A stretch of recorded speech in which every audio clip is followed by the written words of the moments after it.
இன்றைக்கி நம்ம சைட்டில் பிலோ கிரவுண்ட் லெவல் காலம் ட்ரீட்மெண்ட் பற்றி உங்களுக்கு நான் டீட்டெயிலாக சொல்கிறேன். இப்போது நம்ம காலம் மாட்டி பிரித்தாச்சு எல்லா காலத்துக்கும். இப்போ ஒரு காலமும் நாங்கள் செக் பண்ண போகிறோம். எல்லாத்துக்குமே பக்கா ஃபினிஷிங்கோட ஷைனிங்காக இருக்கான்னு. இப்போ இந்த காலம் பார்க்குறீங்க, நமக்கு கீழ்கையில் பால் இறங்காமல் ஜெல்லி போய் ஸ்டக் ஆகிட்டுருக்கு. நம்ம என்ன தான் வைப்ரேட் யூஸ் பண்ணாலும் ஃபஸ்ட்டு கூட கொட்டி ரெண்டாவது கூட வரத்துக்கு டிலே ஆகிடுச்சின்னா அந்த டைமில் கான்கிரீட் செட்டில்மெண்ட் ஆகிடும். அப்போது ஜெல்லி பால் இறங்குறத தடுத்துரும். அப்போ நமக்கு இந்த மாதிரி சில காலம் தான் இந்த மாதிரி ஆகும், பட் எல்லா காலமும் ஆக விட மாட்டோம்.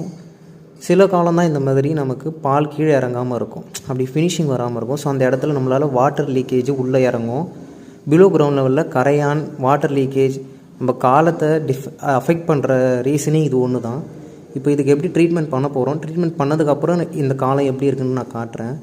டாக்டர் ஃபிக்ஸடுன்ற ஒரு லிக்விட் இருக்கும், அது கூட சிமெண்ட்டு அண்ட் டாக்டர் ஃபிக்ஸட்